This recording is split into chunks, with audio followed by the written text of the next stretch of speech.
Wilbur set a Guinness World Record with his giant tomato plant. Could you be next? If you're like most American vegetable gardeners, 85% of whom grow tomatoes, according to the National Garden Association, you'll soon be trying to figure out what to do with all the tomatoes ripening on your windowsill, in bowls on the countertop, and on the vine in your backyard. Salads will be more than red and green. Your neighbors will grit their teeth as you bestow yet another basketful upon them, and you'll run out of jars from all the sauce simmering on your stove. Imagine then how Crane Hill, Alabama gardener Charles H. Wilbur must feel, eating, selling, and giving away the harvest from his plants, each of which produces an average of 342 pounds of tomatoes. The California Tomato Growers Association estimates that commercial growers harvest roughly 8 to 10 pounds of tomatoes from each plant. Mr. Wilbur gets between 30 to 40 times as much from his. Does he use the Secret Labs high-tech supergrowth fertilizer? Hardly. Mr. Wilbur's methods are all organic.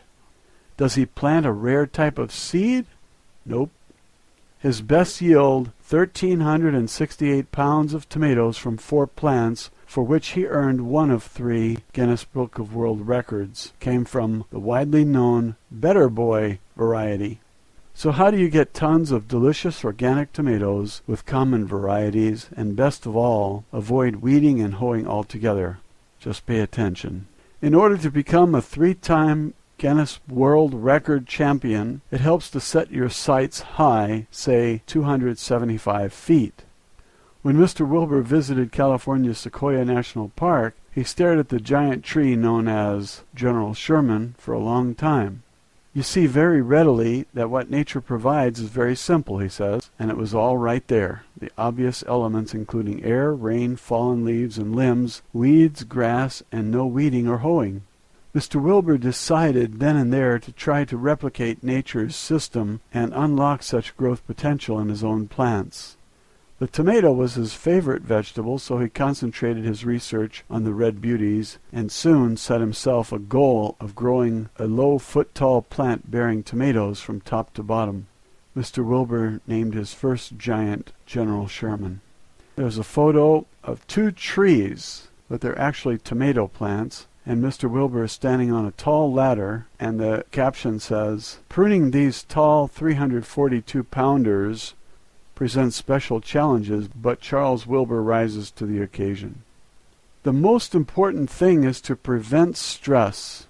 Charles Wilbur says of growing tomato plants, it's just like with a person. The more stress you get, the worse shape you're in. Pests, diseases, or improper nourishment or moisture will limit growth. To reduce stress, you monitor your plants and their surroundings. Inspect seeds and seedlings before planting. Watch for bugs. Squeeze the soil to check the moisture content. In addition, Mr. Wilbur gave us these pointers. Number 1, good seeds. Wafer-thin seeds are a recipe for disaster. Look for plump, rounded seeds of an indeterminate variety which bear no gene-driven growth limits. He prefers a disease-resistant hybrid like Better Boy, VFN. Number 2, good plants. Mr. Wilbur recommends a plant 6 inches tall with a good solid base, at least 1/16 inch in diameter at the soil line. When you set your plants, pinch off all the leaf stems except for the top pair. Number 3, food and water.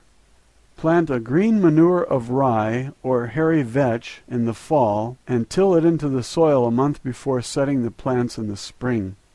Start a compost heap the previous season as well.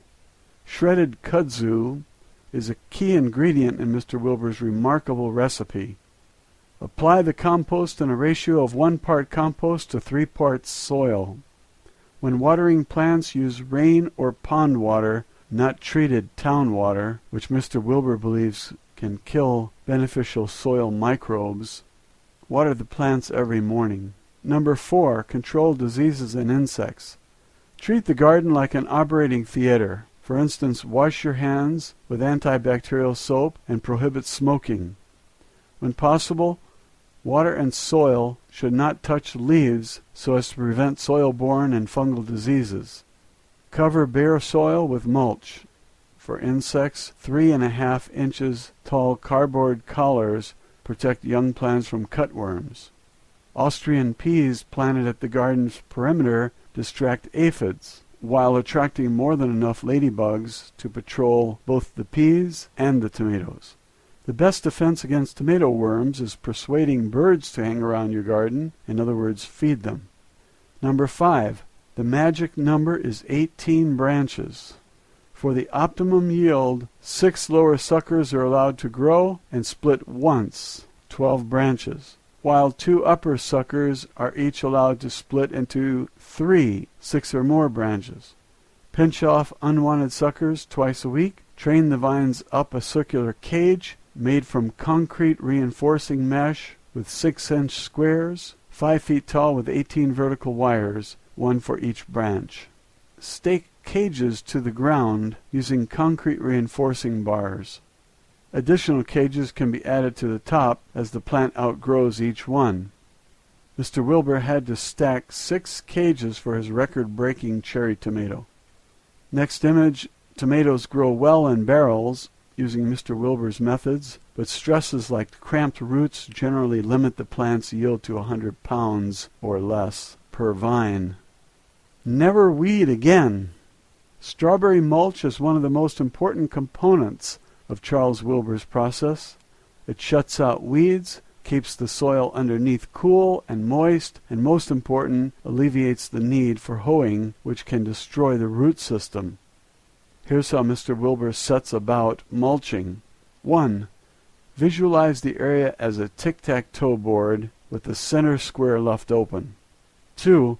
Lay down large squares of wheat straw, each layer a few inches thick and about a foot square, just as it peels off the bale in the imaginary board's outer spaces. 3. Push the blocks tight together so that weeds cannot infiltrate along the seams.